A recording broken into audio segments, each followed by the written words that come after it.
जय मसी सबैजना आरामै हुनुहुन्छ होला। आज म तपाईहरुलाई हाम्रो बिजनेसमा एमवे बिजनेसमा कसरी पर्सनल रिटेल वेबसाइट क्रिएट गर्ने भन्ने सिकाउन गइरहेको छु र यो एकदमै इम्पोर्टेन्ट हुन्छ। किन भन्दाखेरि हामीले अब घरमा लिएर बेचेर साध्यै हुँदैन। हामीले अब टाढा टाढाको मान्छेहरू साथीहरूलाई बेच्दाखेरि जहिले पनि वेबसाइटबाट सजिलो हुन्छ बेच्नलाई अनि यो इफेक्टिभ पनि छ। र त्यसको लागि सबैभन्दा पहिले जब तपाईँ एमवे वेबसाइटलाई लगइन गर्नुहुन्छ त्यस पछाडि यहाँनिर लेफ्ट साइडपट्टि यहाँ बिजनेस सेन्टर भन्ने अप्सन छ, त्यसमा क्लिक गर्नुपर्छ। र मोबाइलबाट गर्दै हुनुहुन्छ भने अलिकति भिन्नै हुन्छ अप्सनहरू, यो चाहिँ कम्प्युटरमा गर्ने तरिका हो। र त्यो गरेपछि यो जम्प टु भन्ने यहाँनिर आउँछ, एलओएस भनेको लाइन अफ स्पोन्सर, र त्यहाँनिर अरू अप्सन पनि छ यहाँभित्र। र याद गर्नुपर्ने कुरा चाहिँ के भन्दाखेरि यो जम्प टु भन्ने छ नि जुन, यो चाहिँ एकदमै युजफुल। सधैँ प्राय जस्तो हामी यहाँबाट नै सबै थोक गर्छौँ र यसभित्र सबै थोक छ है। र यसलाई चाहिँ नबिर्सिनुहोस्। यो जम्प टुमा गएर यहाँ तल पर्सनल रिटेल वेबसाइट भन्ने अप्सन छ, त्यसबाट चाहिँ हामी हाम्रो रिटेल वेबसाइट बनाउन सक्छौँ हामी। र यहाँ अलरेडी नै मेरो एउटा छ, यहाँनिर यो एक्टिभ देखिरहेको छ, एउटा वेबसाइट एक्टिभ छ। अहिलेको लागि म यसलाई डिलिट गर्छु। कुनै पनि वेबसाइट हामी डिलिट पनि गर्न सक्छौँ यसरी सजिलैसँगले। र एउटाभन्दा बढी बनाउन सक्छौँ हामी, जतिवटा बनाए पनि हुन्छ। अनि त्यो चाहिँ किन भन्दाखेरि फाल्टै क्याटेगोरीको लागि, जस्तै आर्टिस्ट्रीको लागि एउटा, ब्युटी प्रोडक्टको लागि अर्को, त्यसरी बनाउन सक्छौँ। र यहाँ एउटा बनाएर हामी हेर्नेछौँ अहिलेलाई।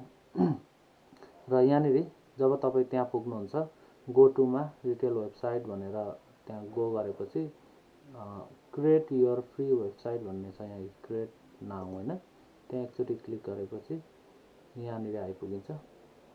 र यहाँनिर चाहिँ सेलेक्ट अ ब्रान्ड भन्ने छ। अब के विषयमा वेबसाइट बनाउने, मतलब कुन प्रोडक्टहरू चाहिँ देखाउने त्यहाँनिर।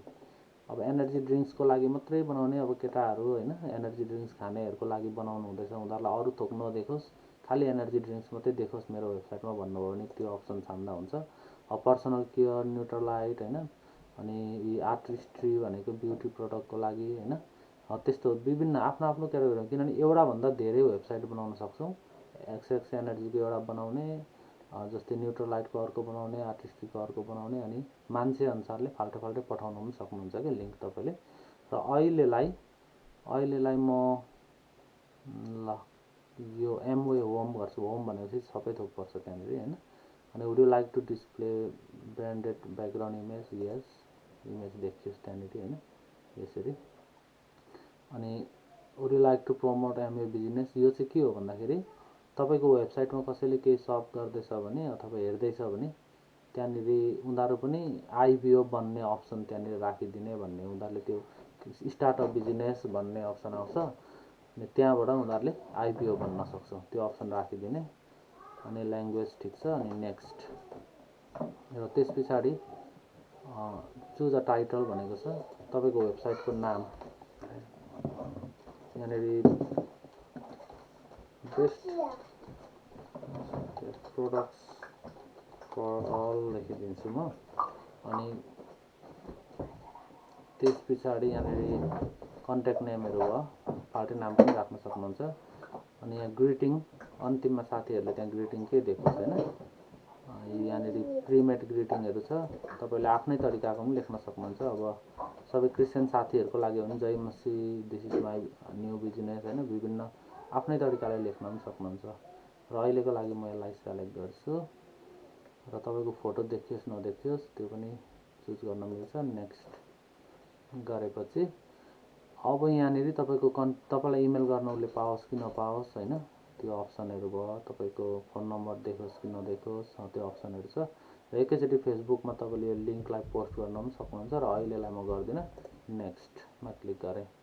र यहाँनिर युआरएलमा फाल्टै के लेख्नु पनि सक्नुहुन्छ। त्यो युआरएल भनेको माथिको त्यो टाइप गर्दाखेरि अब तपाईँको नाम देखिने बनाउँदा पनि केही हुँदैन।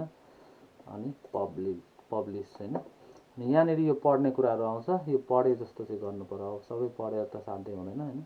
अब यहाँनिर पढे जस्तो गरेर स्क्रोल गरेर तल पुगेपछि यहाँ पब्लिस भन्ने हाइलाइट हुन्छ अनि त्यसमा यसरी क्लिक गर्ने र यसरी हामी वेबसाइट क्रिएट गर्न सक्छौँ। अब साथीहरूलाई चाहिँ यो लिङ्क पठाउने, तपाईँको वेबसाइट बनिसक्यो र तपाईँको वेबसाइटको लिङ्क चाहिँ यो हो। अब यदि कसैलाई तपाईँले प्रोडक्टको बारेमा भन्नुभयो अनि तपाईँको प्रोडक्ट किन्न उसले चाह्यो भने अब उसलाई कस्टमर बनाएर हो एउटा बेच्ने, अर्को तरिका चाहिँ अब प्रोडक्ट मन पऱ्यो ल मेरो वेबसाइटमा गएर किन्दा हुन्छ भन्न सकिन्छ कि। त्यो चाहिँ कहाँ भेट्ने त त्यो लिङ्क भन्दाखेरि त्यही अहिकै हो, जम्प टुमा जाँदाखेरि यहाँनिर पर्सनल डिटेल वेबसाइटमा गो गर्नुभयो भने यहाँ तपाईँको जतिवटा वेबसाइट छ त्यो सबै एक्टिभ भनेर देखाइरहेको हुन्छ। त्यसलाई एकताल क्लिक गरेर त्यो लिङ्कलाई सेयर गर्न सकिन्छ।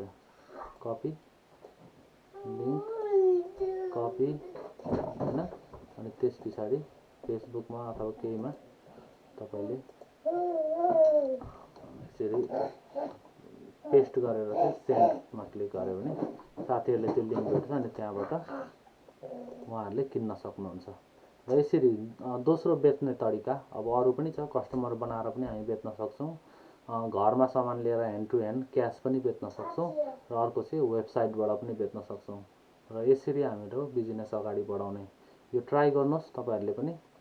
एटलिस्ट 2-4वटा वेबसाइट चाहिँ बनाइराख्नुहोस्, एकदम सजिलो हुन्छ। कतिलाई कस्टमर क्रिएट गर्दाखेरि जान्दैन उनीहरूले हैन, कस्टमर क्रिएट गर्नु पर्यो, उनीहरूको इमेलमा उसले एक्सेप्ट गर्नु पर्यो, अनि युजर नेम पासवर्ड लगइनहरू गर्नु पर्यो, त्यो कतिको लागि समस्या हुन्छ। र एकदम सजिलो तरिका चाहिँ उनीहरूलाई सामानको बारेमा एक्सप्लेन गर्ने, मन पर्यो भने ल यो वेबसाइटको लिङ्क पठाइदिने, त्यहाँ क्लिक गर्ने, क्लिक गरेर अनि त्यहाँदेखि त्यहाँ एडमा हालेर त्यो साइन इन नगरी किन्दा पनि हुन्छ, उनीहरूले साइन इन पनि गरिरहनु पर्दैन, एकदम सजिलो तरिकाले हुन्छ। धन्यवाद तपाईँको थोरै समयको लागि, यसरी ट्राई गर्नु होला तपाईँले पनि। हुन्छ, धन्यवाद। जय मसी।